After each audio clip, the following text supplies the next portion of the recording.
Good morning, everyone. One fun thing about having a doggy is doggy behavior. And man can, of course, like all doggies, enjoys a good sniff walk. There was a rain last night that was so intense, I feel like a washed up pirate.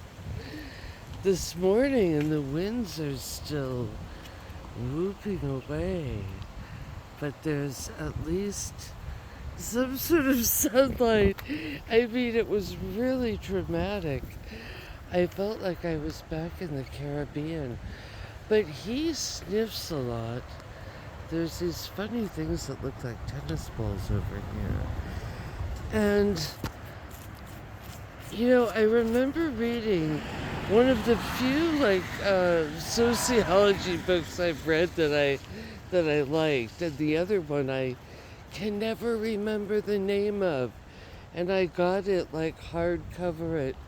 It was some like really rare kind of book, and I want to hopefully remember that one too. But this one, I think the guy's name was Philip Slater, and that he was out of UC Santa Cruz, and he was. There were some books around from an old friend who had sort of just come across him by accident, and his stuff was sort of maybe late 70s, and again, it was when there was this consciousness movement and higher tech movement kind of converging upon each other, right? And some of it people are screaming was BS, like quantum physics, where, they're saying nothing's been done with it, blah, blah. And I don't know. I've got to look into that more.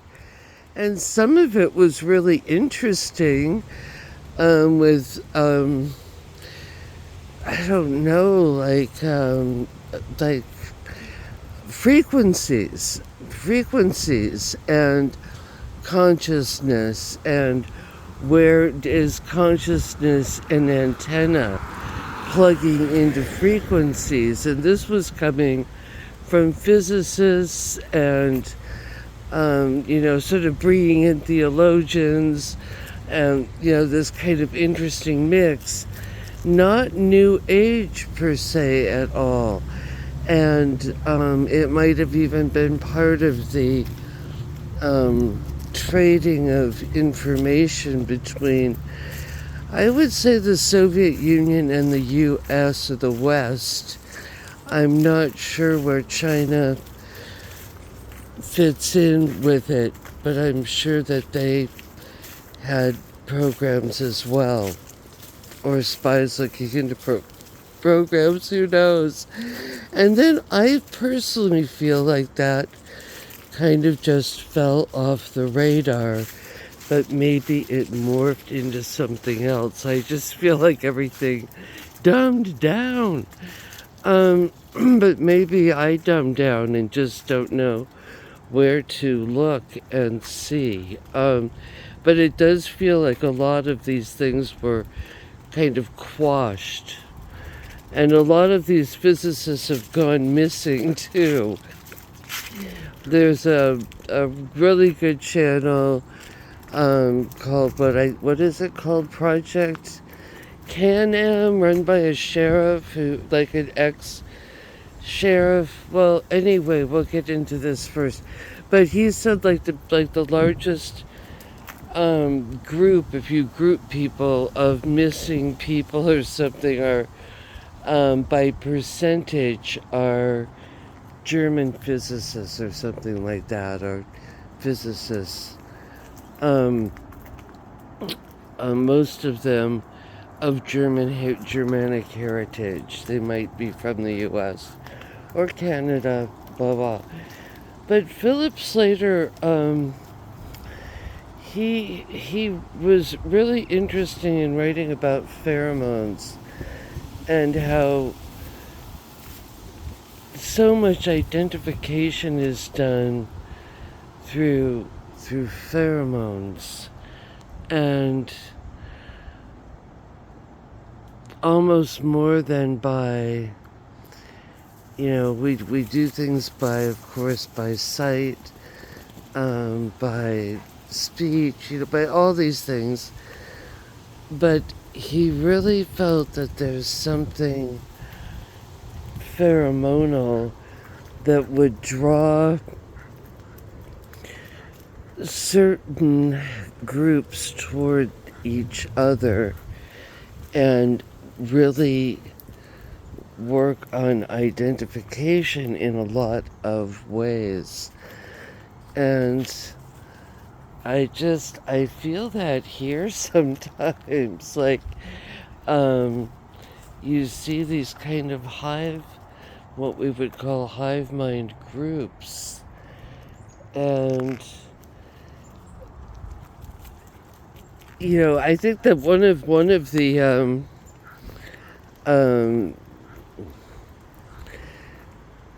I don't know, examples that Philip Slater, I think, had given was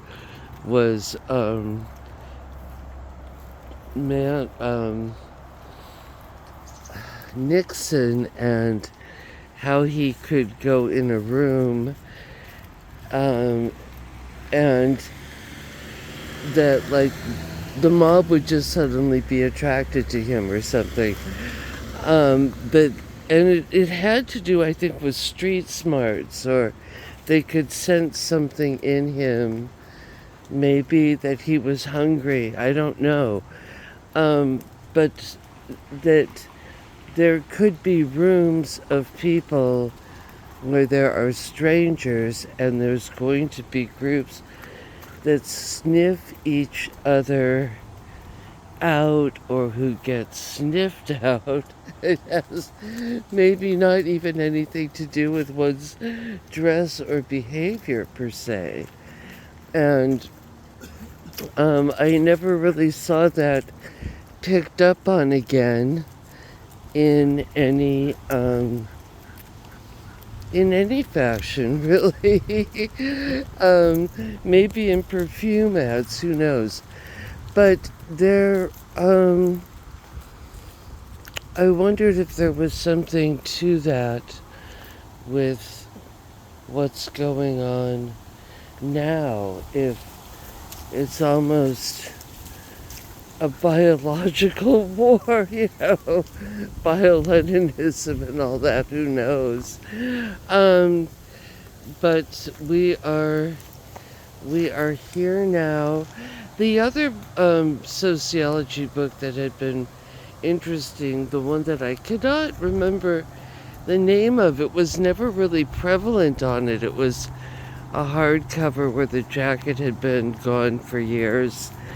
But the person had determined that the two groups that had the most in common with each other in regards to the hierarchy of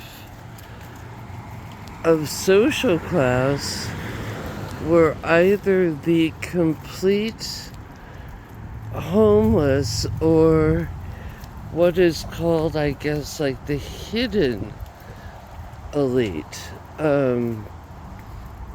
Because both actually were watched the least amount of media. This was a book from, like, again, the 70s, when there was kind of this, studying going on or whatever of, it was not Vance Packard's famous book, it was not that one, about social status or anything. But just how ironic it was, though, like the queen never carried cash on her, of course. Her purse was always notoriously empty, but she would carry one as a prop. And I think at some point it even became used as a signal. If it was in her left hand, that meant that somebody needed to come over and tell her, there's an emergency, there's a call for you, because it meant she was getting bored or something. But that they both did not carry cash. They were both sort of more into their own lives than the lives of others, like celebrities and stuff. And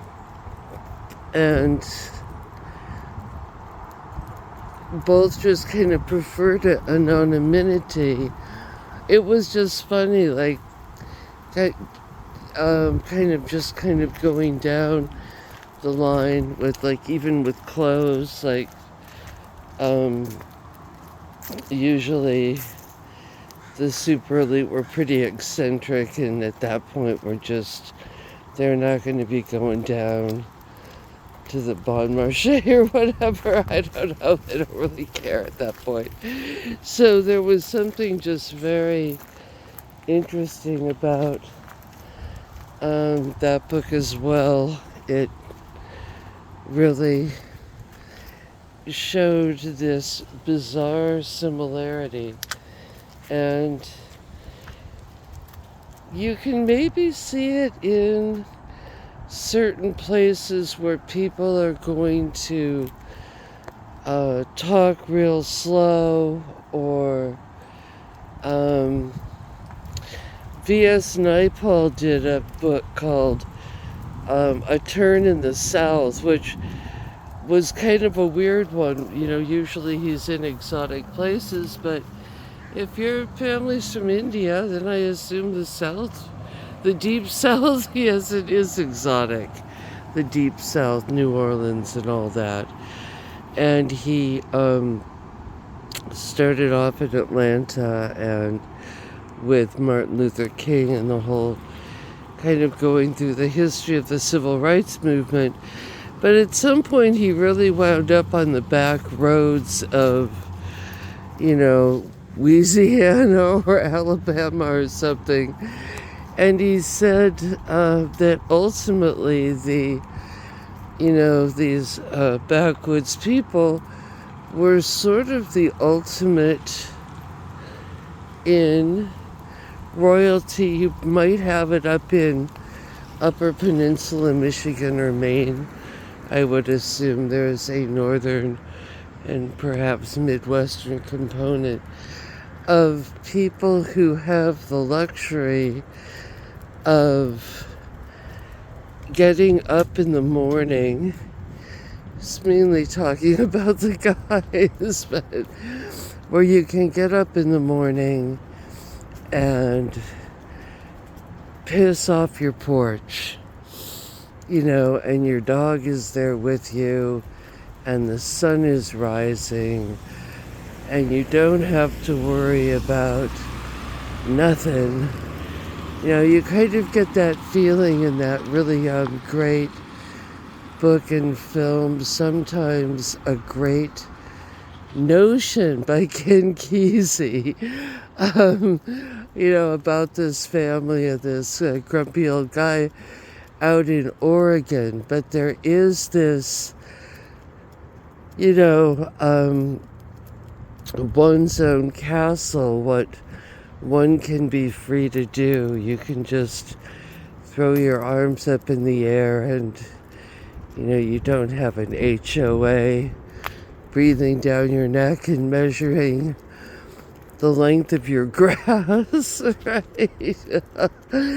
And that he saw the romance in that, and the beauty in that, and that the difference between a good old boy and a redneck was a good old boy always kept his beer cans in the truck, and the redneck pitched him out the window and was a hellbound litter bug.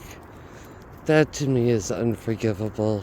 It's good I'm not running for president, right? I would have the DP for litter bugs, but I don't know. My grandpa, he was one of them was a ranger up in the boundary waters of Minnesota. And so we were a bit pagan in that regard. You just didn't do that. This was drawn by a friend. He thought the mailbox was bland, and he painted it years ago. People have painted like over it because the paint has come off to try to keep it going. And his name was David George, and oh my God, he is the one connection I have to, oh well, maybe not.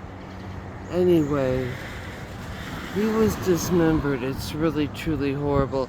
And there's so much more to remember him for that. He ran the paper here, the Evergreen Free Press, and he was the one who got Matt Groening started. He was the editor of the paper at Evergreen until he started investigating Evergreen itself, and then they threw him off. And then he started his own paper, and it was so good the Library of Congress actually was subscribing to it, and the CIA was sending him checks, the actual CIA, it wasn't even a joke, about employment. Like if you wanted employment, like there were ads like, do you want to work for the CIA?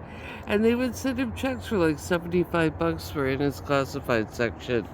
So that was really bizarre too. But anyway, he was the one who told Matt Groening, hey, your drawings, your little cartoons are great. Keep with it. And David was also the official letter guy for is it the Harder Fair? No, it's some big fair, the Oregon State Country Fair, which is really like, before people were going to Burning Man, that was like the thing to do, was to go to this Oregon Country Fair, and you'd see a lot of the computer people there, and they might still go there too, I've seen footage of that, and everybody kind of went, but me, I'm too introvert. Okay, muchos love, and goodbye.